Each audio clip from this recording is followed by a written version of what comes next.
Hello दोस्तों, तो जैसा कि आप लोगों को पता है कि जो आपके सीटीटी के ऑनलाइन फॉर्म हैं वो भरना शुरू हो चुके हैं। कल से यानी 3 नवंबर से भरना शुरू हो चुके हैं।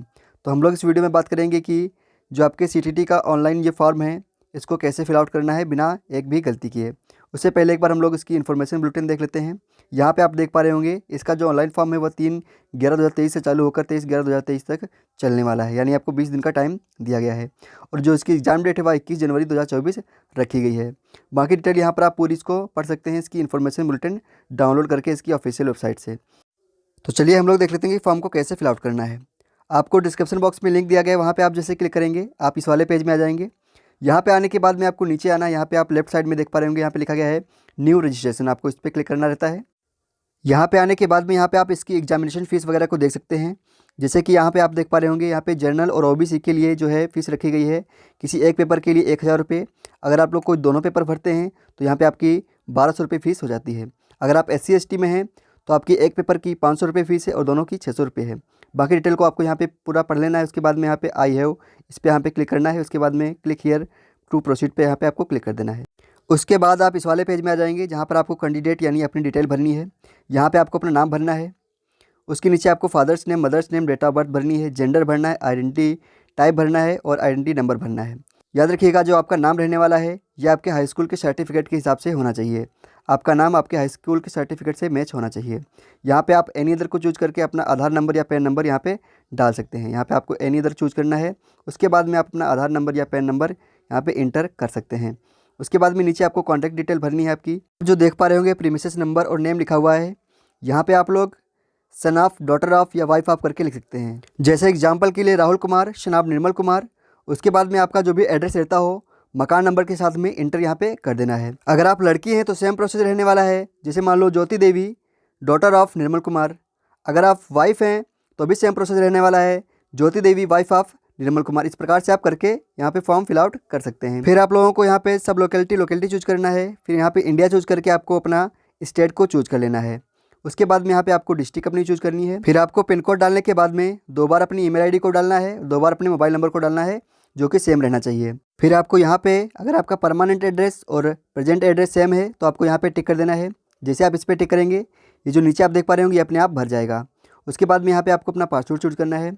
पासवर्ड आपको कैसे भरना है, आपको पासवर्ड इस टाइप से भरना है, ABCD करके कोई भी अल्फ़ाबेट हो सकते हैं। उसके बाद में सिंबल लगाना है, फिर आपको कोई नंबर लगाना है। फिर आपको यहाँ पे सिक्योरिटी क्वेश्चन चूज करना है। यहाँ पे आपके सामने काफ़ी सारे ऑप्शन दिए गए हैं, इनमें से आप कोई भी चूज कर सकते हैं। अब आपने जो भी क्वेश्चन यहाँ पे सिलेक्ट किया है उससे रिलेटेड यहाँ पर उसका आंसर भर देना है। इससे क्या होता है, इससे होता यह है इन फ्यूचर अगर आप लोग कभी भी अगर पासवर्ड को भूल जा रहे हैं तो आपको सिक्योरिटी क्वेश्चन डालने के बाद में उसका आंसर भरना पड़ेगा, तो आपका पासवर्ड जो है वह रीसेट हो जाएगा। फिर आपको यहाँ पे सिक्योरिटी पिन इंटर करनी है जो कि आप यहाँ पे देख पा रहे होंगे 5V431J करके है। इसको आपको इंटर करना है और सबमिट पे क्लिक कर देना है। उसके बाद में आपने जो डिटेल भरी है उसको एक बार वेरीफाई करने के लिए बोल रहा है।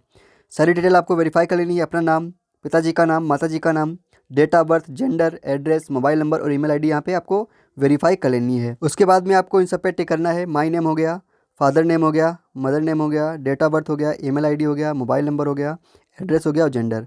अगर आपकी सारी डिटेल सही है तो आपको सारे पे यहाँ पे टिक कर देना है। उसके बाद में आपको यहाँ पे नीचे आना है, आई एग्री पे क्लिक करना है।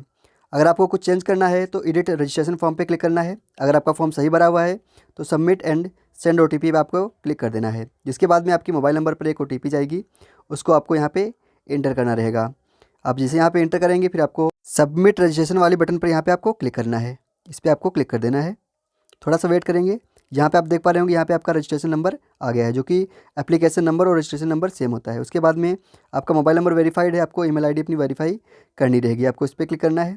यहाँ पे क्लिक करने के बाद में आपको सिक्योरिटी पिन डालनी है और सबमिट पे क्लिक कर देना है। आपके ईमेल आईडी पर एक OTP आएगी, आपको उसको डालने के बाद में अपनी ईमेल आईडी को वेरीफाई कर देना है। फिर आपको क्लिक हियर टू होम पे आ जाना है और एप्लीकेशन फॉर्म पे यहाँ पे आपको क्लिक करना रहेगा। यहाँ पे आप जैसे क्लिक करेंगे यहाँ पे आपको दूसरे नंबर वाला पर्सनल डिटेल आपको इस पर क्लिक करना है। फिर यहाँ पे आपकी पर्सनल डिटेल जो भी होगी वो शो हो जाएगी। उसके बाद में आपको नीचे आना है, यहाँ पे नेशनलिटी में इंडियन आपको सिलेक्ट कर लेना है। उसके बाद में आपको अपनी कैटेगरी सेलेक्ट करनी है। इसमें जो भी आपकी कैटेगरी रहती है उसको सिलेक्ट कर लेना है। यहाँ पे अगर आप लोग PW वाले में आते हैं यानी दिव्यांग वाली श्रेणी में आते हैं तो आपको यहाँ पे येस करना है, नहीं तो यहाँ पे आपको नो कर देना है। अगर आप दिव्यांग श्रेणी में आते हैं और आपको पेपर लिखने के लिए किसी दूसरे व्यक्ति की ज़रूरत है तो आपको यहाँ पे येस करना है, नहीं तो आपको यहाँ पे नो कर देना है। तो यहाँ पे हम नो कर देते हैं। उसके बाद में एम्प्लॉयमेंट स्टेटस में अगर आप एम्प्लॉयड हैं तो आप एम्प्लॉयड वाला चूज़ कर सकते हैं, नहीं तो आप नॉट एम्प्लॉयड वाला यहाँ पे चूज़ कर सकते हैं। यहाँ पे आपको नॉट एम्प्लॉयड वाला चूज़ करना है। फिर यहाँ पे आपको सिक्योरिटी पिन डालनी है, फिर सेव एंड नेक्स्ट पे क्लिक कर देना है। जिसके बाद आप जो है स्टेप 3 में आ जाएंगे। यहाँ पे अप्लाइंग फॉर में अगर आप पेपर फर्स्ट यानी क्लास 1 से लेकर 5 तक के लिए भरना चाहते हैं तो पहला वाला, और पेपर सेकंड में क्लास 6 से लेकर 8 तक का भरना चाहते हैं तो यहाँ पे पेपर सेकंड वाला। उसके बाद में अगर आप बोथ पेपर यानी पेपर फर्स्ट और सेकंड दोनों भरना चाहते हैं तो यहाँ पे आप क्लिक कर सकते हैं। तो यहाँ पर आप जिसके लिए भी अप्लाई करना चाहते हो उसको यहाँ पे सेलेक्ट कर सकते हैं। इन माई केस मैं यहाँ पे दोनों पेपर के लिए भर देता हूँ।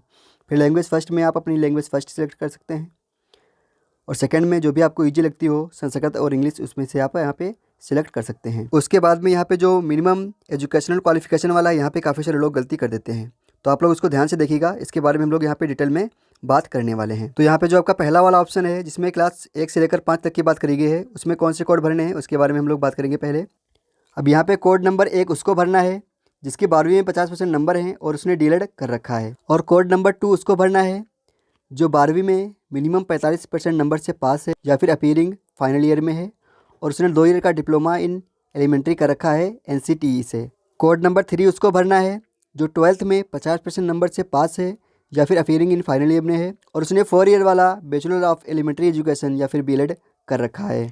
कोड नंबर 4 उसको भरना है जिसके 12वीं में 50% मिनिमम मार्क हो या फिर फाइनल ईयर में अपीयरिंग हो और 2 साल का डीएड या फिर diploma in education special education से कर। आपको यहाँ पे ध्यान रखना है डीएड यहाँ पे लिखा गया है, डीएलएड नहीं लिखा गया है, यहाँ पे डीएड लिखा गया है, ठीक है। अब कोड 5 वो लोग फिल करेंगे जो ग्रेजुएशन में मिनिमम 50% नंबर से पास हैं या फिर अपीयरिंग इन फाइनल ईयर में हैं और उन्होंने साथ ही साथ में बीएड कर रखा है NCTE बोर्ड से। और कोड 6 वो लोग फिल करेंगे जिन्होंने पोस्ट ग्रेजुएशन कर रखा है और मिनिमम 55% से पास हैं या फिर अपीयरिंग इन फाइनल ईयर में हैं और साथ ही साथ में उन्होंने 3 ईयर वाला इंटीग्रेटेड जो है बीएड या एमएड कर रखा है। तो यहाँ पे आप लोगों को अपनी क्वालिफिकेशन के हिसाब से कोड को चूज कर लेना है।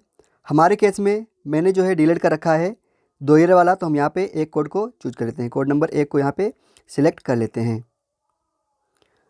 उसके बाद में यहाँ पे आप देख पाएंगे यहाँ पे जो है क्लास 6 to 8 के लिए कौन कौन से कोड दिए गए उनके बारे में हम लोग बात करेंगे। यहाँ पर कोड 1 वो लोग सिलेक्ट करेंगे जिन्होंने ग्रेजुएशन पास कर रखा है या फिर अपीयरिंग इन फाइनल ईयर में है और 2 साल वाला डिप्लोमा इन एलिमेंट्री एजुकेशन यानी डीएलएड कर रखा है।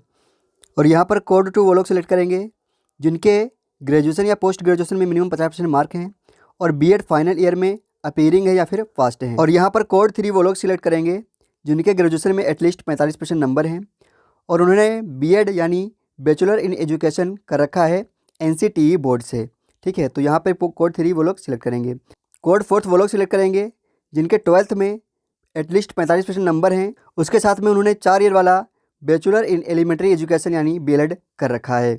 कोड 5 वो लोग सिलेक्ट करेंगे जिनके 12th में मिनिमम 50% नंबर से पास या फिर फाइनल ईयर अपीयरिंग में हैं और साथ साथ में उन्होंने 4 ईयर वाला BA या BSc ED या फिर BA ED या फिर BSc ED कर रखा है। और कोड 6 यहाँ पर वो लोग सिलेक्ट करेंगे जो ग्रेजुएशन में एटलीस्ट 50% नंबर से पास हैं या फिर अपीयरिंग इन फाइनल ईयर में हैं और साथ ही साथ में उन्होंने बीएड कर रखा है स्पेशल एजुकेशन से। और यहाँ पर कोड 7 वो सिलेक्ट कर सकता है जो बीएड क्वालिफाइड है NCTE बोर्ड से। तो यहाँ पर आप लोग अपनी क्वालिफिकेशन के हिसाब से कोड को सिलेक्ट कर सकते हैं। तो हमारे केस में यहाँ पर 1 हो जाएगा क्योंकि हमने डीएलएड कर रखा है। उसके बाद यहाँ पे सब्जेक्ट ऑफर्ड फॉर पेपर 2 में आपका जो भी ग्रेजुएशन में सब्जेक्ट रहा हो उसके हिसाब से यहाँ पे आपको सिलेक्ट करना है। तो हमने ग्रेजुएशन आर्ट साइड से कर रखा है तो यहाँ पे हम सोशल साइंस को सिलेक्ट कर लेंगे। अगर आप लोगों ने साइंस साइड से कर रखा होगा तो आपको यहाँ पर मैथमेटिक्स एंड साइंस को सिलेक्ट करना पड़ेगा। तो यहाँ पे आप लोगों को अपनी क्वालिफिकेशन के हिसाब से इसको चूज कर लेना है। उसके बाद में क्वालिफिकेशन एग्जाम में आपको अपनी क्वालिफिकेशन के हिसाब से यहाँ पे टिक करना है। हमारे केस में हमने डिप्लोमा कर रखा है तो हम डिप्लोमा पे क्लिक करेंगे। अगर आप लोग डिग्री धारक हैं या फिर बीएड किया हुआ है तो आप लोग डिग्री वाले पे यहाँ पे क्लिक करेंगे। तो हमने क्या कर रखा है, हमने कर रखा है डीएलएड, तो हम लोग डिप्लोमा पे यहाँ पे क्लिक कर देंगे। फिर आपको नीचे आना है, यहाँ पे आपको अपनी एग्जाम सिटी को सिलेक्ट करना है। पहले वाले साइड में आपको अपनी स्टेट को सिलेक्ट करना है। स्टेट को सिलेक्ट करने के बाद में उसके सामने आपको एग्ज़ाम सिटी को सिलेक्ट करना है जिस भी सिटी में आप एग्ज़ाम देना चाहते हो। जो भी सिटी आप जहाँ से रह रहे हैं वहाँ से नज़दीक पड़ रही हो उस हिसाब से यहाँ पे आप अपनी सिटी को सिलेक्ट कर सकते हैं। यहाँ पे आपको 4 ऑप्शन दिए जाते हैं, चारों में आपको भर लेना है। उसके बाद में यहाँ पे सिक्योरिटी पिन डालने के बाद में सेव एंड नेक्स्ट पे क्लिक कर देना है। अब यहाँ पर आप लोगों ने जो भी डिप्लोमा या फिर डिग्री कर रखी है उसकी डिटेल यहाँ पर फिल करनी है। यहाँ पे ध्यान रखेंगे अगर आप लोग यहाँ पे अपीयरिंग कर देते हैं तो यहाँ पे आपको केवल 2 ऑप्शन देखने को मिलते हैं 2023 और 24। यहाँ पे आप देख पा रहे होंगे यहाँ पे केवल 2 ऑप्शन देखने को मिलते हैं कि आप लोग अपीयरिंग किस ईयर में हैं। तो यहाँ पर अगर आप लोग डीएलएड या फिर बीएड क्वालिफाइड हैं तो यहाँ पे आपको पास्ट भरना है। उसके बाद में यहाँ पर पासिंग ईयर आपको चूज़ करना है। जिस भी ईयर में आप लोगों ने डीएलएड या फिर बीएड को पास किया है उसको यहाँ पे सिलेक्ट कर लेना है। उसके बाद में कोर्स या स्ट्रीम नेम यहाँ पे सिलेक्ट करना है। फिर आपको यहाँ पर अपने बोर्ड या यूनिवर्सिटी का नाम सिलेक्ट करना है। ध्यान रखिएगा, अगर आप लोगों का बोर्ड या यूनिवर्सिटी का नाम इस लिस्ट में नहीं मिल रहा है तो आप लोग सबसे नीचे जाएंगे। सबसे नीचे आपको यहाँ पर एक ऑप्शन मिल जाएगा अदर का, आपको इस पर क्लिक कर देना है। यहाँ पे आपकी लिस्ट में अगर आपका नाम नहीं आ रहा है तो आपको यहाँ पे अदर पे सिलेक्ट करने के बाद में ये जो बोर्ड और यूनिवर्सिटी वाला कॉलम दिखाई दे रहा है, यहाँ पे अपने बोर्ड और यूनिवर्सिटी का नाम फिल कर देना है। फिर यहाँ पर रिजल्ट मोड में जैसे आप परसेंटेज को सिलेक्ट करेंगे, आपके सामने 2-3 ऑप्शंस और ओपन हो जाएंगे। जैसे टोटल मार्क हो गया, ऑप्टेंड मार्क हो गया और इंस्टीट्यूट पिन हो गया। तो टोटल मार्क में जितने भी नंबर का एग्जाम रहा हो उसको फिल करना है। उसमें से जितने आपके नंबर आए हों उसको इसमें फिल करना है, उसके आगे वाले में। फिर इंस्टीट्यूट कोड फिल करने के बाद में आपको सिक्योरिटी पिन इंटर करना है। उसके बाद में आपको सबमिट कर देना है। अब यहाँ पर आप लोगों को अपनी फ़ोटो और सिग्नेचर को अपलोड करना है। फ़ोटो और सिग्नेचर को अपलोड करने से पहले आप लोगों को एक बात को ध्यान रखना है, जो भी आप अपनी फ़ोटो बनवाएं उसमें आपके कान वगैरह बिल्कुल साफ दिखाई देनी चाहिए। और ये मैं आप लोगों से इसलिए बोल रहा हूँ क्योंकि मुझे पता है जो आप लोगों का सीटीटी का एग्ज़ाम पिछली बार हुआ था उसमें काफ़ी सारे लोगों के फॉर्म इसलिए रिजेक्ट कर दिए गए थे क्योंकि उनकी जो फ़ोटो थी वह साफ़ नहीं थी, उसमें उनके कान बालों से ढके थे या फिर फोटोग्राफर द्वारा साफ़ कर दिए गए थे। तो आप लोगों को जो फ़ोटो बनवानी है उसमें आप लोगों के कान वगैरह साफ़ दिखने चाहिए और कानों पे बाल नहीं होने चाहिए। तो यहाँ पे आप लोगों को चूज फ़ोटो पे क्लिक करना है और अपनी फ़ोटो को सिलेक्ट कर लेना है। यहाँ से आप लोगों को सिलेक्ट करना है, फिर अपलोड पे क्लिक कर देना है। ध्यान रखिएगा जो आपकी फ़ोटो हो वह 10 से 100 KB के बीच में होनी चाहिए। सेम आपको साइन में करना है, यहाँ पे चूज पे क्लिक करके अपलोड कर देना है और आपकी जो साइन हो वह 4 KB से 30 KB के बीच में होने चाहिए। फिर यहाँ पर सिक्योरिटी पिन डालने के बाद में आपको सेव एंड नेक्स्ट पे क्लिक कर देना है यहाँ पे। फिर यहाँ पे अगर आप लोगों की पूरी डिटेल सही है तो आप लोगों को इन सब पे जो है टिक कर देना है। अगर आप लोगों की पूरी डिटेल सही है तो आप लोग इन सब पे टिक करेंगे। ये माय नेम से लेकर जितने भी आपको ऑप्शन दिखाई दे रहे हैं सब पे आपको टिक कर देना है। इन सब पे आपको टिक करने के बाद में आपको नीचे यहाँ पे एक दिखाई दे रहा होगा डिक्लेरेशन, आपको इसको ध्यान से पढ़ लेना है। डिक्लेरेशन यहाँ पे आपको पढ़ने के बाद में आपको आई एग्री वाला जो दिखाई दे रहा है आपको इस पर क्लिक करना है। फिर फाइनल सबमिशन फॉर एप्लीकेशन आपको इस पर यहाँ पे क्लिक कर देना है। अब हमारा पूरा फॉर्म जो है वह भर चुका है। अब हमें इसकी फ़ीस कटवानी है, तो फीस कटवाने के लिए पे एग्जामिनेशन फ़ीस यहाँ पे आपको क्लिक करना है। उसके बाद में ऑनलाइन पेमेंट यहाँ पे क्लिक करने के बाद में प्रोसीड फॉर पेमेंट पे क्लिक करना है। उसके बाद में यहाँ पे any debit card, credit card, net banking इस पर क्लिक करने के बाद में प्रोसीड फॉर पेमेंट पे क्लिक कर देना है। जैसे आप यहाँ पे क्लिक करेंगे उसके बाद में आपको थोड़ा सा वेट करना है। आपके सामने पेमेंट करने के काफ़ी सारे ऑप्शंस यहाँ पे देखने को मिल जाएंगे, जिसमें आपका नेट बैंकिंग हो गया, क्रेडिट कार्ड हो गया, QR कोड हो गया, UPI हो गया। तो अगर आप लोगों को डेबिट कार्ड या फिर क्रेडिट कार्ड से पेमेंट करना है तो यहाँ पे आप लोगों को उसकी डिटेल डालनी पड़ेगी। उसके बाद में मेक फॉर पेमेंट पे क्लिक करना पड़ेगा, जिसके बाद आपके मोबाइल नंबर पर एक OTP आएगी, आपको उसको डाल के सबमिट करना पड़ेगा। जैसे ही आपका पेमेंट सक्सेसफुल हो जाएगा आपकी रजिस्टर्ड ईमेल ID पर एक ईमेल आ जाएगा जिसमें आपको आपका फॉर्म पूरा मिल जाएगा। अगर किसी कारणवश ईमेल नहीं आया है तो आप लोग दोबारा से फॉर्म को लॉगिन करके इसका कन्फर्मेशन पेज डाउनलोड कर सकते हैं। तो उम्मीद है आप लोगों को आज का वीडियो अच्छा लगा होगा और आप लोग स्टेप बाय स्टेप सब कुछ समझ गए होंगे। फिर भी अगर आप लोगों का कोई डाउट है तो आप लोग कमेंट बॉक्स में पूछ सकते हैं।